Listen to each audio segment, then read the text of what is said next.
तो current affairs के आज के अंक पे हम 5 महत्वपूर्ण टॉपिक लेंगे और हमेशा की तरह मैं 5 या थोड़ा सा 5-6 टॉपिक आप लोगों के लेकर के करंट अफेयर्स आपकी करवाता हूँ।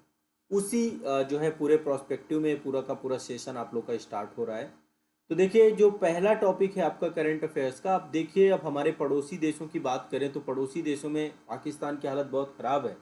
लेकिन 1971 में पाकिस्तान से अलग होकर के बांग्लादेश ने जो तरक्की की है वो काबिले तारीफ है ना। लगातार भारत के साथ संबंध भी अच्छे हैं और जो एक तनाव का वातावरण पाकिस्तान ने पैदा कर रखा था, आप सोचिए कि यदि बांग्लादेश नहीं बना होता, ये भी पाकिस्तान होता, तो स्थिति क्या होती। आप ये जो तस्वीर मेरे सामने देख रहे हैं, ये तस्वीर स्क्रीन पे जो आप देख पा रहे हैं, ये मेट्रो रेल की है।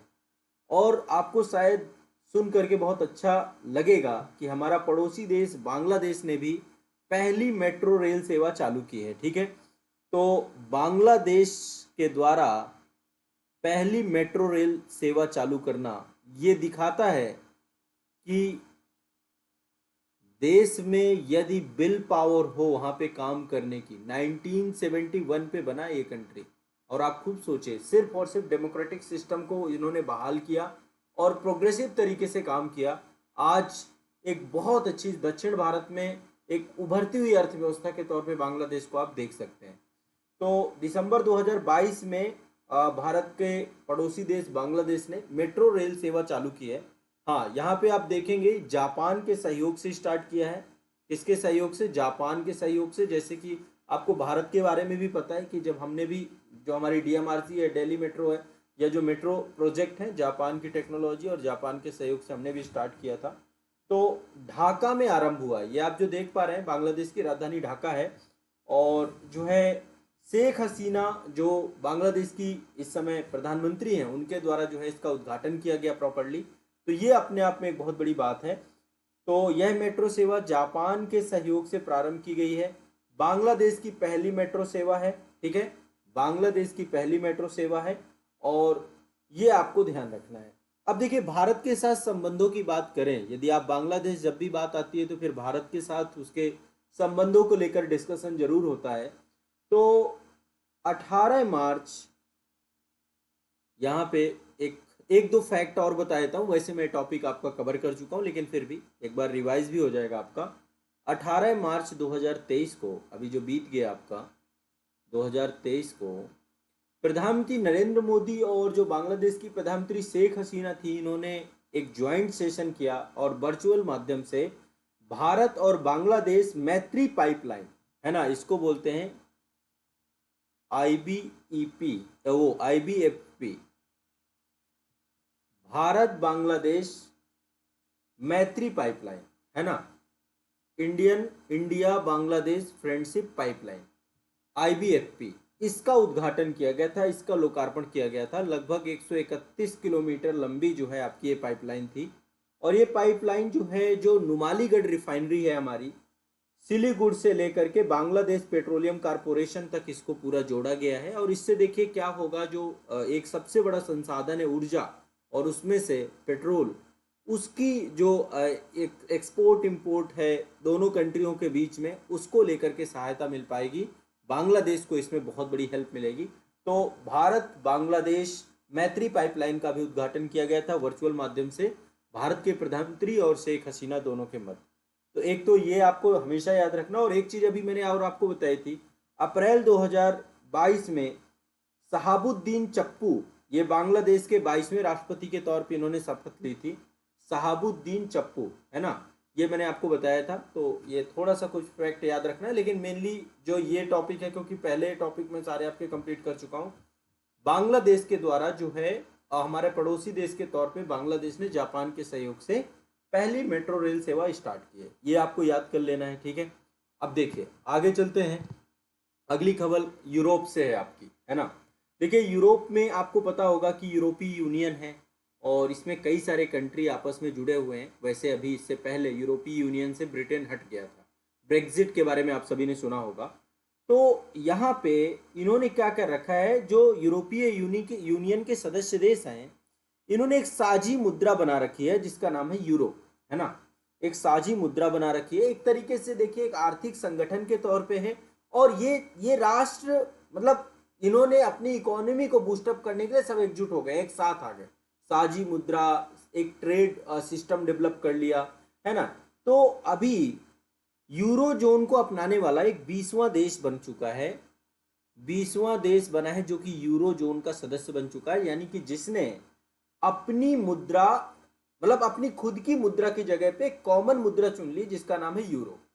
यूरो आपका यूरोपीय यूनियन के सदस्य देशों के द्वारा चुने जाने वाली मुद्रा है, ठीक है। तो ये देश है क्रोएशिया, क्रोएशिया, ये भी ध्यान रखना है, क्रोएशिया। अब यहाँ पे थोड़ा सा एक फैक्ट और मैं आप लोगों को थोड़ा सा समझा देता हूँ। देखिए क्या था, आप एक चीज और समझिएगा, इससे पहले एक समझौता था जो कि यूरोपीय यूनियन के द्वारा ही बनाया गया था। ये समझौता है आपका शेंगेन समझौता। शायद आपने इसका नाम सुना ना हो, लेकिन यूपीएससी के दृष्टिकोण से बहुत इंपॉर्टेंट है शेंगेन समझौता। दरअसल शेंगेन एक जगह है, शायद लग्जमबर्ग में पड़ती है आपकी, है ना। तो शेंगेन में एक समझौता हुआ था 1985 को, और इस समझौते के तहत यूरोपीय यूनियन के जितने भी देश हैं, इन सभी देशों में कोई भी तरीके की, जैसे लाइक मान लीजिए यूरोपीय यूनियन के जितने सदस्य देश है ना, यदि वहां पे कभी आप घूमने जाते हैं तो इनमें कोई बॉर्डर नहीं है, एक साझा देश, एक ऐसे देश, मतलब एक तरीके से इन्होंने अपने आप को एकजुट कर लिया। और साथ ही इस समझौते के तहत जितने भी देश जुड़े हुए हैं उसमें लोगों के आवागमन के लिए कोई भी किसी तरीके की वीजा की जरूरत नहीं, एक कॉमन वीजा है यूरोपीय यूनियन का, लोगों के आवागमन की, वस्तुओं की आवागमन की, सेवाओं के आवागमन की। तो इन्होंने जो है एक तरीके से इसको फ्री कर दिया है, आवाजाही को कोई रोक टोक नहीं। कोई एक व्यक्ति यदि यूरोपीय यूनियन का जो है वीजा लेता है तो इसके बाद सारे कंट्रीज में घूम सकता है। तो शेंगेन समझौता में भी क्रोएशिया जुड़ चुका था। क्रोएशिया 27वां देश बना है, 27वां देश बना है शेंगेन समझौता में जुड़ने वाला। और यूरो जोन यानी एक साझा मुद्रा को अपनाने वाला जो है क्रोएशिया 20वां देश बना है। तो भाई ये याद कर लेना, इंपॉर्टेंट है। शेंगेन समझौता के बारे में मैंने बताया कि लोगों की आवाजाही से लेकर वस्तुओं और सेवाओं सबकी आवाजाही को ये क्या कर रखा है, इन्होंने फ्री कर रखा है, आपस में कोई बॉर्डर नहीं है। देखो ये बहुत जरूरी है क्योंकि छोटे छोटे देश हैं, बाल्टिक कंट्रीज हैं, बाल्कन कंट्रीज हैं, तो यूरोप को एकजुट बना के रखने की, क्योंकि जितनी तबाहियां हुई हैं पूरे विश्व में वो यूरोप में ही हुई है। चाहे पहला विश्व युद्ध देख लीजिए, चाहे दूसरा विश्व युद्ध देख लीजिए, अभी रशिया यूक्रेन का चल रहा है।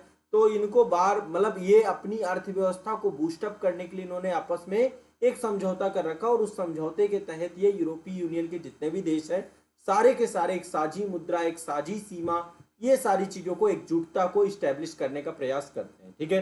तो ये मुझे लगता है कि आप लोग को शायद समझ में आ रहा है। यूरो जून अपनाने वाला 20वां देश कौन बन चुका है? क्रोएशिया। इसको रट लेना है, मोस्ट इंपॉर्टेंट टॉपिक है आपका, याद कर लेना है, ठीक है। चलो आगे बढ़ते हैं नेक्स्ट भाई। ये इनका आपने देखा होगा, सभी लोग मुझे लगता है इनको पहचानते होंगे, और ये अपने आप में एक रिकॉर्ड है। ये हैं बेंजामिन नेतन्याहू, बड़ा सुना सुना सा नाम लग रहा होगा, और ये हैं इजराइल के प्रधानमंत्री, ठीक है। इजराइल के प्रधानमंत्री बेंजामिन, भारत के परम मित्र, है ना। कई बार प्रधानमंत्री नरेंद्र मोदी जी के साथ इनकी फोटो आप लोगों ने वायरल होते हुए देखा होगा। ये जो है इजराइल के नए प्रधानमंत्री अगेन फिर बन चुके हैं 29 दिसंबर 2022 को जो है, और ये 6 टाइम है, 6ठी बार जो है ये बने, ठीक है। इनकी पार्टी है जिसका नाम है लिकुड पार्टी, लिकुड पार्टी, है ना। तो लिकुड पार्टी के मेंबर हैं ये, और नेतन्याहू 73 वर्ष के हो चुके हैं, 73 ईयर, आप सोच सकते हैं बहुत बड़ी बात है। और नेतन्याहू 6ठी बार इजराइल के प्रधानमंत्री की शपथ ली है इन्होंने। और इजराइल में देखो जो संसद है उसका नाम है नेसेट, इजराइल की संसद को बोलते हैं नेसेट। जैसे लाइक हमारे देश में तो संसद जो है संसद ही बोलते हैं, उसको पार्लियामेंट ही बोलते हैं, विधायिका का नाम संसद है। अमेरिका की संसद को कांग्रेस बोलते हैं, अलग अलग नाम है ना। तो संसद जो है वहां पे मतलब 120 सदस्यों में से 63 सदस्यों का इनको जो है समर्थन प्राप्त हुआ, और अगेन ये 6ठी बार जो है वहां के इजराइल के प्रधानमंत्री बन चुके हैं। तो ये लोकप्रियता इनकी दिखाता है। और आपको शायद पता हो जब इनके चुनाव प्रचार हुए हैं तो प्रधानमंत्री नरेंद्र मोदी जी ने जिस तरीके से यहाँ पे कैंपेनिंग की थी, स्लोगन्स थे, वो सबका प्रयोग भी किया गया था एक स्ट्रेटजिक तरीके से, ठीक है, तो ये बहुत बड़ी बात है और ये इनका जो है प्रधानमंत्री बनना इजराइल का भारत के लिए बहुत बेहतर है। ठीक है, चलो भारत के एक अच्छे सहयोगी के तौर पे है। अब आगे चलते हैं अगली खबर की तरफ। देखो ये एक बहुत बड़ी उपलब्धि होगी जिस दिन हमारा देश सेमीकंडक्टर बनाने लग जाएगा, है ना। और पहला Semicon India future design road show आपका, ये जो आप देख पा रहे हो सेमीकॉन इंडिया, ये क्या है आपका, ये आपका सेमीकंडक्टर डिजाइन में निवेश को प्रेरित करना कि भैया आओ और पैसे लगाओ। किस लिए लगाओ पैसा, भारत में सेमीकंडक्टर बनाओ। तो इसके लिए प्रॉपर एक कार्यक्रम हुआ सेमीकॉन इंडिया, है ना, Semicon India future design road show. ये आपका पूरा का पूरा एक कार्यक्रम मंगाए, कहाँ हुआ ये, गुजरात के गांधीनगर में। कहाँ हुआ, गांधीनगर में। ठीक है, अब देखो भारत सरकार, देखो सेमीकंडक्टर के बारे में आप सभी जानते हैं, जितनी भी इलेक्ट्रिक डिवाइस होती हैं उन सब का ब्रेन है सेमीकंडक्टर, है ना। इसी के द्वारा तय किया जाता है कि किसी भी जो भी है, चाहे आपका ऑटोमोबाइल सेक्टर हो, चाहे वो आपका कोई भी डिवाइस होती हो, सब में सेमीकंडक्टर पड़ता है। और अभी वर्तमान में बहुत ज़्यादा देश नहीं, एक तो सिलिकॉन वैली जो आपका लाइक यूएसए है, ताइवान है, चाइना है, या जो कुछ दक्षिण कोरिया है, ये कुछ कंट्रीज हैं जहाँ पे, ताइवान जिसमें से अग्रणी कंट्री है जिसके द्वारा सेमीकंडक्टर उत्पादन सबसे ज़्यादा किया जाता है। तो ऐसे में देखिए भारत में सेमीकंडक्टर बनाना ये आने वाला भविष्य है जो तय करेगा भारत की अर्थव्यवस्था को, और इस दिशा में काम किया जा रहा है। तो भारत में सेमीकंडक्टर डिजाइन उद्योग को बढ़ावा देने के लिए इलेक्ट्रॉनिक और सूचना प्रौद्योगिकी मंत्रालय के द्वारा Semicon India future design road show का एक श्रृंखला प्रारंभ की गई है। और इसमें, इस कार्यक्रम में भारत के युवाओं को, स्टार्टअप कंपनियों को, अनेक उद्यमियों को, और साथ ही इसको निवेश को आकर्षित करने के लिए कि लोग आए भारत में इन्वेस्ट करें और भारत में सेमीकंडक्टर उत्पादन को लेकर के एक जो बेसिक इंफ्रास्ट्रक्चर की आवश्यकता है उसको बनाया जा सके। तो सेमीकॉन इंडिया फ्यूचर डिजाइन ये आप पूरा का पूरा देख पा रहे होंगे। ये मतलब आप सोच नहीं सकते, जो इस आत्मनिर्भर भारत की हम बात कर रहे हैं वो उसके ये प्रारंभिक, जो कह सकते हैं कि प्रारंभिक लक्षण दिखने लग गए हमको, है ना। आने वाला भारत कैसा होगा, पूर्ण रूप से आत्मनिर्भर तब बन पाएगा जब हम हर एक डायरेक्शन में इस तरीके का अप्रोच लेकर के चल पाएंगे। तो ये एक बहुत बड़ी बात है। और अभी मई 2023 में आईआईटी दिल्ली में भी इसको लेकर के, सेमीकॉन इंडिया को लेकर के कार्यक्रम हुआ था, और इससे पहले अक्टूबर में भी सेमीकॉन इंडिया को लेकर के कार्यक्रम हुआ था। ठीक है, तो ये भी आपको ध्यान रखना है, ये एक बहुत बड़ी बात है। आप सभी लोग आराम से लिख रहे हैं ना, जो भी करंट अफेयर्स, एक बार मुझे कमेंट सेक्शन में बताएं, चीजें लिख पा रहे हैं, समझ पा रहे हैं, कोई दिक्कत तो नहीं आ रही है आप सभी को। ठीक है, देखो जितना बता रहा हूं मैं उतना ही बता रहा हूं, जितना आपके एग्जाम के लिए जरूरी है। इसमें मैं लंबा चौड़ा भाषण भी दे सकता हूं, लेकिन उसकी जरूरत है नहीं। जितनी आपके एग्जाम की रिक्वायरमेंट है, जो तथ्य और फैक्ट आपके एग्जाम हॉल पे आते हैं, उतने ही तथ्य और फैक्ट मैं आपको बता रहा हूं, उतने ही तथ्य और फैक्ट लेकर के हम चल पा रहे हैं। ठीक है, तो ये आपको ध्यान रखना है। चलिए आगे बढ़ते हैं। नेक्स्ट अगली न्यूज आपकी डिफेंस सेक्टर से है, और लाइक ये आपको क्वेश्चन मतलब सीधा सीधा कई बार पूछ लेता है। सिंपल सा क्वेश्चन है, डिफेंस एक्सपो 2022 आपका हुआ था, ये आप देख पा रहे होंगे यहाँ पे कई सारे जो है, हाँ हाँ ठीक है, वेरी गुड वेरी गुड, आराम से लिखते जाइए सभी लोग। ठीक है, ये डिफेंस एक्सपो। अब आपको एक चीज बताएं, भारत आने वाले समय में, अभी देखो हम बहुत ज़्यादा आयात करते हैं डिफेंस सेक्टर को लेकर के, और पूरी की पूरी इंडस्ट्री जो हमारी है इंपोर्ट पे आधारित है। अब लेकिन भारत बहुत सारे डिफेंस के इतने सारे खुद के स्वदेशी वेरिएंट बना रहा है, चाहे वो तेजस की बात हो, चाहे ब्रह्मोस की बात हो, तो हर एक क्षेत्र में, चाहे वो थल सेना से जुड़े हुए उपकरण हो या वायुसेना या नौसेना से। तो अब भारत सरकार चाह रही कि हम डिफेंस का जो हमारे यहाँ पे निर्यात का एक मार्केट है वो इस्टेब्लिश हो पाए, हम भी जो है अपने आसपास पड़ोसी देश या विश्व के अन्य देशों को निर्यात कर सकें शस्त्रों का। ठीक है, तो 18 से 22 अक्टूबर 2022 को, 18 से 22 अक्टूबर 2022 को, ये खबर आपकी 2022 की है, 2022 को गांधीनगर में, ठीक है, गांधीनगर में महात्मा गांधी सम्मेलन और प्रदर्शनी केंद्र जो गुजरात में है वहां पर डिफेंस एक्सपो लगाया गया। ठीक है, डिफेंस से जुड़े हुए जितने भी हमारे उपकरण हैं उन सभी को जो है यहाँ पर प्रदर्शित किया गया। आप सामने देख पा रहे होंगे, ये डिफेंस एक्सपो को लेकर के ही है। तो ये आपका एक बहुत इंपॉर्टेंट है, और देखिए मेन हमारा जो है उद्देश्य यही है कि भारत को कैसे हम डिफेंस के क्षेत्र में भारतीय कंपनियां और अग्रणी बने, कैसे हम निवेशकों को ला सकें इस क्षेत्र में, और इस क्षेत्र में जो है हम भारत को एक एक्सपोर्ट इंडस्ट्री के तौर पर डेवलप कर सकें डिफेंस को लेकर के, इस पूरे उद्देश्य के साथ। और इसमें देखिए बहुत सारे सशस्त्र बल, डीआरडीओ जो हमारे यहाँ की मुख्य संस्था है जो कि डिफेंस को लेकर के काम कर रही है, और इसके अलावा कई सारे जो भारत अफ्रीका रक्षा वार्ता हुई थी, हिंद महासागर क्षेत्र के रक्षा मंत्रियों की भी यहाँ पर वार्ता हुई थी, तो कई सारे कंट्रीज के रक्षा मंत्रियों को इन सब कार्यक्रमों में बुलाया जाता है ताकि आए और देखें और खरीदें। सबसे बड़ी बात आप समझो कि ये एक एक्सपोर्ट इंडस्ट्री के तौर पे इंडिया को डेवलप करना है, तो ये भी आने वाला भारत का, जैसे मैंने आपको बताया कि आत्मनिर्भर भारत की दिशा में ये सारे प्रयास हैं, और ये बहुत अच्छा है। इंडिया जो है हर एक सेक्टर में अपने आप को बेहतर करने का प्रयास कर रहा है। ये आप देख पा रहे होंगे सामने एक आपके जो है एक विमान है, और ये ट्रेनर विमान है, छोटा सा विमान आपको दिख रहा होगा, इसको बोलते हैं HTT-40। ठीक है, ये है आपका स्वदेशी ट्रेनर विमान। ठीक है, 19 अक्टूबर 2022 को 19 अक्टूबर 2022 को प्रधानमंत्री नरेंद्र मोदी जी के द्वारा गांधीनगर में, देखो गुजरात से मोदी जी हैं, वैसे अब तो मैं तो यूपी से कहता हूं हमेशा क्योंकि बनारस से जीते हैं, लेकिन गुजरात में इतने सारे जो है कार्यक्रम और चीज़ें लगातार होती रहती हैं। तो जो डिफेंस एक्सपो आपका हुआ था 2022 का, डिफेंस एक्सपो अभी आपको मैंने बताया 2022 का हुआ था, उसी में जो है ये आपका HTT-40, ठीक है, ये अत्याधुनिक प्रणालियों से लैस है, पायलट अनुकूल सुविधाएं इसमें दी गई हैं। ठीक है, वातानुकूलित केबिन है, और एक चीज़ और है, जब कभी कोई भी जो आपका किसी भी प्रकार से कोई भी विमान जो होता है यदि दुर्घटनाग्रस्त होता है, तो इसमें जो है इंजेक्शन सीट होती है। इंजेक्शन सीट लाइक यहाँ से अपने आप को जो पायलट होता है वो इंजेक्ट कर देता है, हवा में उड़ जाता है, बाकी का पूरा का पूरा तो इंजेक्शन सीट इसमें दी गई है। 60% से अधिक इन हाउस पुर्जे हैं, यानी कि भारत में बनाए गए हैं, है ना। टर्बो प्रो इंजन है इसका, वर्षा के प्रतिरोधक क्षमता है, ये जितनी भी सारी चीज़ें हैं। तो इसका उद्देश्य क्या है, ये जो आपका HTT-40 है, एक तो पहली बात ट्रेनिंग पर्पस के लिए यूज किया जाएगा, बुनियादी उड़ान प्रशिक्षण है, और एरोबेटिक्स और आपका फ्लाइंग और क्लोज फॉर्मेशन उड़ानों के लिए इसका उपयोग किया जाएगा।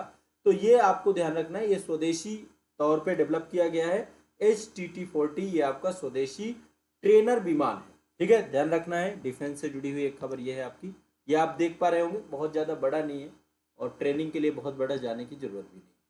अब यहाँ पे आपको दिख पा रहे होंगे महेंद्र सिंह धोनी जी। अब इनको क्यों लेकर के आए, क्योंकि अभी एक ड्रोन का अनावरण किया इन्होंने, ड्रोन का अनावरण किया। दरअसल एक कंपनी है हमारे देश में जिसका नाम है गरुड़ एरोस्पेस, गरुड़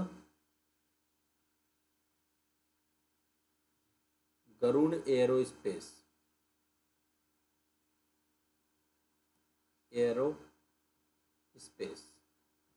इसके ये पहली बात तो ब्रांड एम्बेसडर है। कौन? महेंद्र सिंह धोनी। गरुड़ एरोस्पेस इसके ब्रांड एम्बेसडर हैं।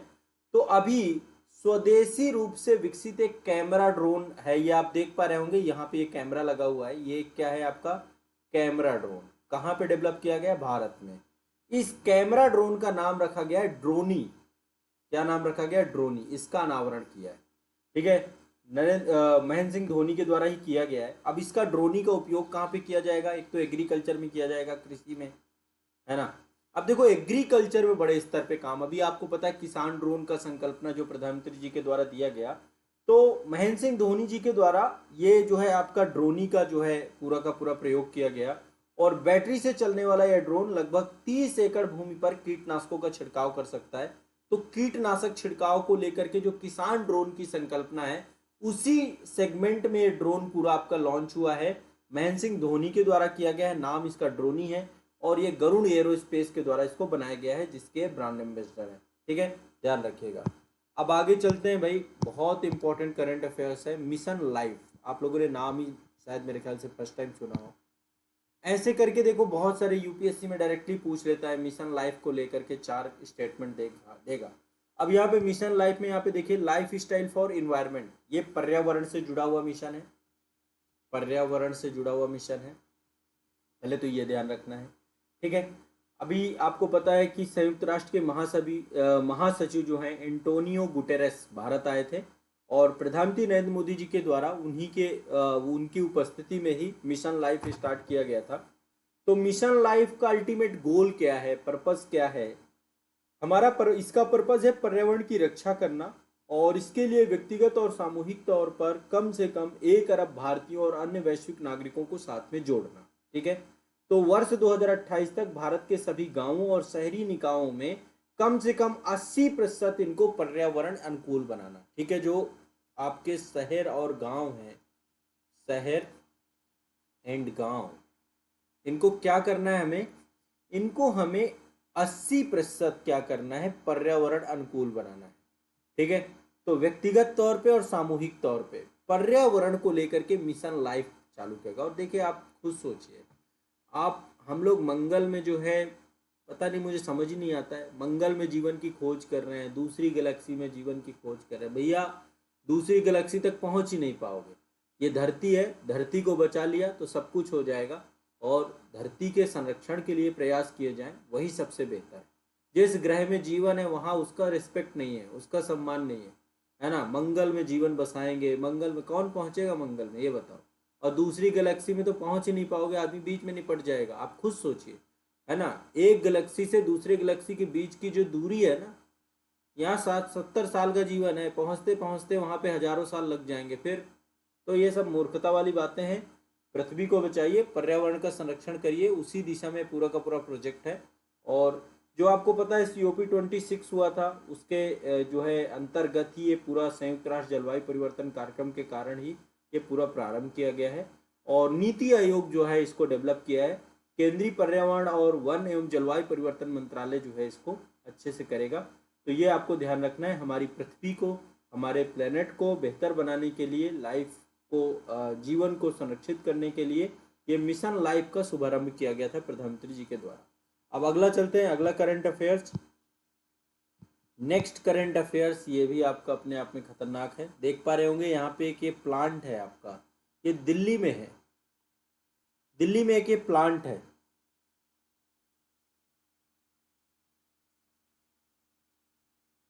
हाँ, दिल्ली में एक प्लांट है, इसका नाम क्या है? इसका नाम है तहे खंड वेस्ट टू एनर्जी प्लांट। ये आप देख पा रहे हैं, वेस्ट टू एनर्जी प्लांट। इससे आप समझ पा रहे होंगे कि भैया कूड़े से हमें ऊर्जा बनानी है ना? दिल्ली में तो आपको देखिए पूरा पहाड़ बना रखा है। प्रकृति ने तो पहाड़ दिल्ली को दिया है, अरावली का विस्तार है आपका, लेकिन कृत्रिम तरीके से लोगों के कचड़े से पहाड़ बन गए। गाजीपुर बॉर्डर से लेकर के अन्य कई सारी जगहों पर पहाड़ी पहाड़ है। तो इस कचरे से एनर्जी में इसको कन्वर्ट करना है, और इसको लेकर के प्लांट बनाया गया है। ये 2000 मीट्रिक टन कचड़े को प्रतिदिन निस्तारित कर रहा है। और अभी कई कई बड़े बड़े जो ढेर बन गए हैं कचड़े के, उन कचड़ों के ढेरों को जो है उनसे एनर्जी में कन्वर्ट कर रहे हैं। तो ये 26 अक्टूबर 2022 को ये प्लांट आपका इस्टेब्लिश किया गया था, 26 अक्टूबर 2022 को। ठीक है, इसका नाम है तहे खंड वेस्ट टू एनर्जी प्लांट। इससे क्या होगा? दिल्ली नगर निगम का जो कूड़ा है उससे बिजली उत्पादन किया जाएगा। तो केंद्रीय जो गृह एवं सहकारिता मंत्री अमित शाह जी हैं, उनके द्वारा जो है इस प्लांट का उद्घाटन किया गया, और इससे जो है लगभग 25 मेगावाट प्रतिदिन विद्युत भी बनेगी। 25 मेगावाट जो है बिजली भी बनाई जाएगी। ठीक है, तो ये बहुत इंपॉर्टेंट है दिल्ली वासियों के लिए और दिल्ली के लिए। ठीक है, तो आज के करंट अफेयर्स के सेशन में देखें तो एक तो मैंने आपका ये बताया कि ये तहे खंड वेस्ट टू एनर्जी प्लांट है। मिशन लाइफ के बारे में चर्चा की, पर्यावरण संरक्षण को लेकर के है। हमने ड्रोनी के बारे में बात की कि गरुड़ एरोस्पेस के द्वारा जो है एग्रीकल्चर को लेकर के ड्रोनी बनाया गया है। इसके बाद जो है हमने चर्चा की आपका जो ये HTT-40 आपका ये स्वदेशी ट्रेनर विमान है गांधीनगर में, इसके बारे में चर्चा की। डिफेंस एक्सपो 2022 के बारे में चर्चा की, और इसके बाद जो है सेमिकॉन इंडिया के बारे में चर्चा की हमने। इसके अलावा जो है बेंजामिन नेतन्याहू के बारे में मैंने बताया कि छठी बार ये इजराइल के प्रधानमंत्री बन गए हैं। और क्रोएशिया 20वां देश बन गया है जिसने यूरो को अपना लिया है, यूरो जोन का सदस्य बन चुका है। शेंगेन समझौते को अपनाने वाला 27वां देश क्रोएशिया बना है।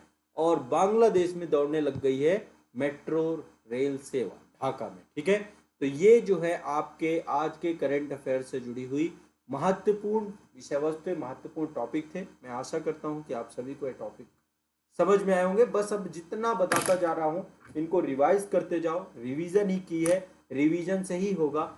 जो जितना रिवीजन कर ले जाएगा यही करंट अफेयर्स, इससे बाहर कहीं नहीं आने वाला। ये पूरे दावे के साथ मैं कहता हूँ, क्योंकि करंट अफेयर्स की यही प्रवृत्ति है, यहीं से चीजें पूछी जाती हैं। ठीक है, चलिए इसको पूरा रिवाइज कर लीजिए।